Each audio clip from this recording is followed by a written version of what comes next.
Before you go back to Ken Squire and Talladega, let me get you up to date with another auto racing story, because Bobby Unser is a driver who is accustomed to arriving at his destination in high speed. But now it is an agonizing wait for Bobby after his protest of the Indianapolis 500 standings. Bobby, as most of you know, arrived first in Victory Lane that afternoon in Indianapolis, but he was replaced the next morning by Mario Andretti after the officials ruled that Unser passed illegally under the yellow caution flag. So last week, USAC finally heard Bobby Unser's protest and his version. USAC cannot be right in what they did. They can't be right in the way they did it. None of their arguments are going to hold water, so to speak. They just can't.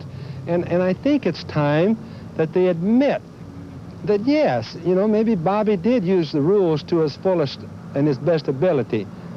But why make me suffer? Why make the entire world suffer by taking the race away, or make the Indianapolis Motor Speedway look like a kindergarten just because they don't want to admit that they made a mistake or that they were wrong? I think we all sometimes make mistakes and must admit that we're wrong.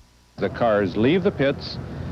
They are to look to their right. This is under the yellow. They look to their right, and the car on their right is the car they're to mate with, but not until they get around to the end of turn 2. And that's where the enforcement problem comes up, because they can do a lot of things in jockeying back and forth between 1 and 2, pass cars if they wish, stay below the yellow line, but if they drop back and get in their right position, no violation. Bobby Unser would have been in no violation had he done what Mario did, drop back and get in the right position when they came out of turn 2. An interesting version. All of us have seen turn 1 time and time again. Bobby out of the pits, passing underneath 6 or 7 cars.